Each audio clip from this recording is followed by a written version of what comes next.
Homid.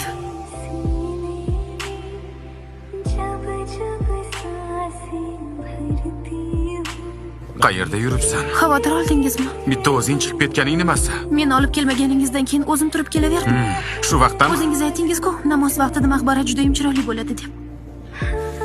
Menga o'xshaganlar ziyorat qila olmaydimi? men senga bora olmaysan demadim. Necha kundir yuragim yorishmaydi. O'zimni yomon his qildim. Tasi bilan bir ikki og'iz gaplashay dedim. Shuning uchun keldim. Yaxshi, ketdik. Men bormayman.